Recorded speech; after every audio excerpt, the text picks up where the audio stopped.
Some more wild details have been revealed regarding the Morgan Rielly's upcoming potential suspension following his hit at the end of the game the other night. And a lot of Leafs players have spoken out about the potential suspension, siding with Morgan Rielly. So we'll break that down in this episode. We will also discuss the NHL. They're under fire by not only Leafs fans, not only Leafs players and management, but other teams as well as they come to the Leafs defense. So stay tuned for all that in this episode. But before we do, a quick reminder, hit the subscribe button. We're very close to 6,000. If you could hit that button, 78.3% of you aren't subscribed. It would mean the world, especially because we're so close to that milestone. It would mean a lot to Darius and I. And Darius, let's get right into it. You made a video on it the other night, a couple days ago.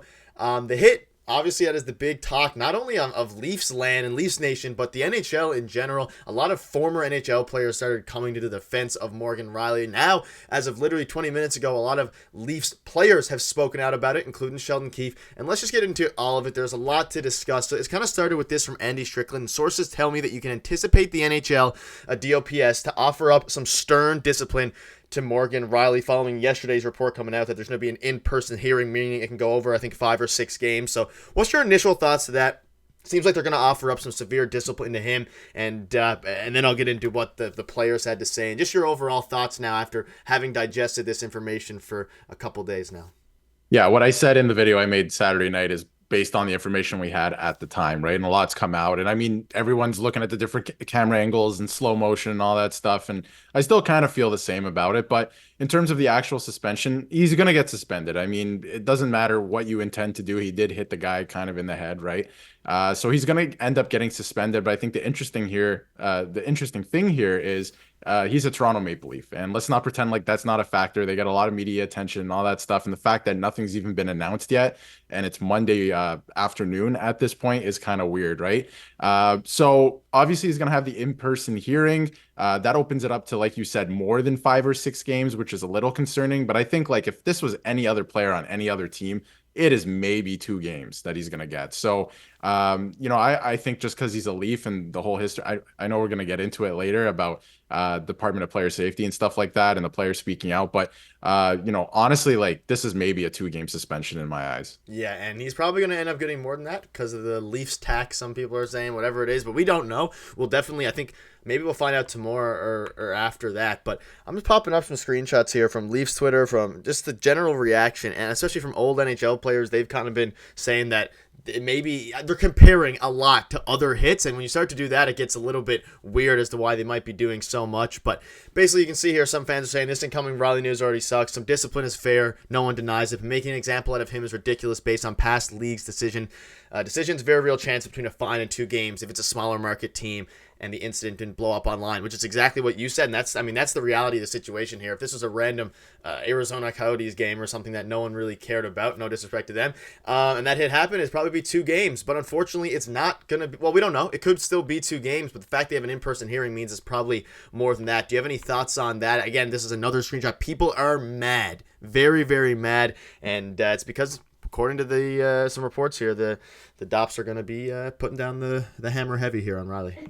Yeah, I think people are upset because there's no precedent set. Like this happened and everyone's like, oh, you can get 10 games. You can get 2 games. Like, because we have no idea. Somebody slashed, and I shouldn't say somebody, it was Jacob Trouba slashed the player in the head earlier this year and he got a fine. Okay. So you can tell everyone is pretty upset and confused, and for good reason, because you slash a guy in the head, that's pretty bad, and he got a fine. So what's Morgan Rielly going to get? 10 games? That seems crazy that they would make an example out of him just because he's a Toronto Maple Leaf. And I mean, there's been a lot of talk online. The Leafs are the most suspended team since George Parros took over. And then the Bruins, a couple teams that he did not like when he was playing. That could be a coincidence, but there's stuff out there about how the Leafs are so soft, and that's been the narrative for the last couple of years. So which one is it? You can only be on one side of the fence. We cannot sit on the fence on this topic. So it's either the Leafs are soft or they're a dirty team, right? So I just think it's weird. The numbers are there. The proof is in the pudding. And I think because he's getting an in-person hearing, he might be open to being made of as an example, which is not good if you're a Leafs fan. Yeah, and we've seen hits. If you go online, Twitter, wherever you find your news, you'll see hits that are similar. You'll see hits that are worse. You'll see checks, I guess. In his case, it was like a check to the head. You'll see all these things, and they range from a fine to 2 games. Obviously, some have been more, but it blew up online. That's the main reason. We saw Elliot Friedman right as it happened. He at tweeted or whatever you say. You kind of tagged the player safety. He hasn't done that before, so I guess he wanted to get them involved. And Ryan Reeves, this is what he had to say. And then we also have a Sheldon Keefe quote. But Ryan Reeves said on the Ridley Gregg empty net slap shot, "If you rewind to when I came into the league, he's probably still laying on the ice. I thought Morgan Rielly's response was appropriate. I don't see how a kid that young thinks it's appropriate to do something like that." That's a bit of a crazy quote, but I mean, he's probably not wrong. Obviously, it's not still laying on the ice, but I guess the point he was trying to say is that obviously the NHL's changed, player safety, they're trying to limit fights, all these things.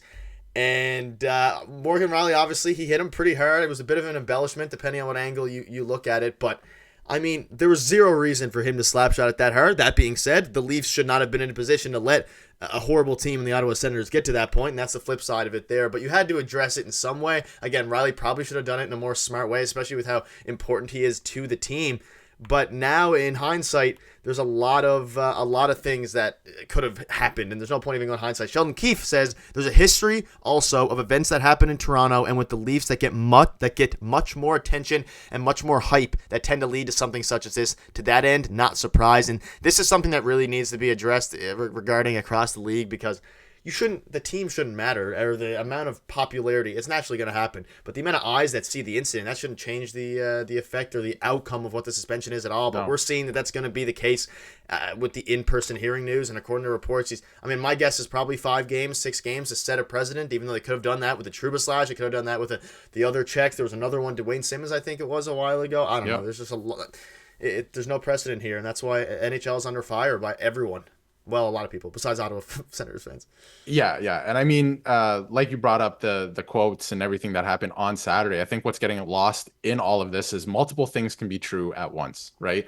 Ridley Gregg should not have taken that slap shot. You learn, and I don't want to be the guy that's like, oh, if you never played, you'll never understand it, but it's a little bit true. There's a little bit of that to this, and that's why other players and former players have spoken out since, the incident on Saturday and been like, it needed a response. You are taught from a very young age to not do stuff like that. So for him to do something like that, you have to know that something's coming. I mean, if you make the NHL, you've played high-level hockey your entire life, so you know that something is coming after that. Now, should you cross-check a guy in the head? Probably not. But the fact that there was a response is a good thing if you're a Leafs fan, because the narrative has been the complete opposite, right?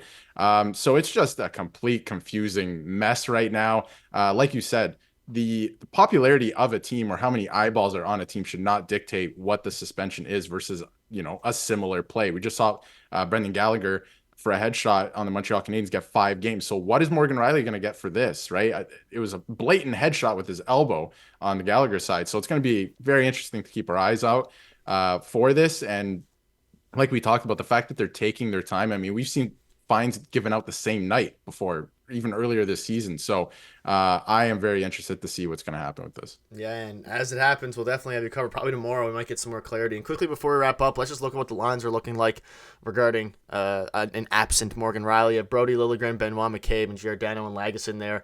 Any quick thoughts on this before we just wrap up here? I mean, it's the similar lines, obviously, without Giordano's back as well, but without Rielly there. Anything stand out to you? One thing that stands out to me is Liljegren. He's getting a chance there on the top pairing with TJ Brody. You gotta take your opportunities when they come, man. And I'm hoping that he does exactly that with this. He has not been great since his injury earlier in the year against the Bruins. So I'm looking for him to kind of take this opportunity by the horns and just run with it. And in terms of the rest of the pairings, I mean, the third pairing is going to be what it is. Hopefully they don't let in too many goals. It's going to be an interesting pairing, that's for sure. But I've liked Benoit and McCabe together as well. Very physical, so I'm excited to see them playing again. But yeah, I think the main thing to take away from this is Liljegren's getting a good opportunity here, so let's see what he makes of it. Maybe he's going to be used and highlighted as a trade chip going forward. Who knows if that could ever happen. Who knows? That'll wrap up the video. Let us know in the comments what your thoughts are on the Rielly incident. I know there's a lot of people on different sides of the spectrum here, and obviously Reeves and Keefe and everyone are kind of coming to the defense of, I guess, not only the Maple Leafs, but just the situation in general, because I can't imagine if that happened to their team, they'd be too happy. But that'll wrap it up. Thank you guys for watching. We'll see you tomorrow.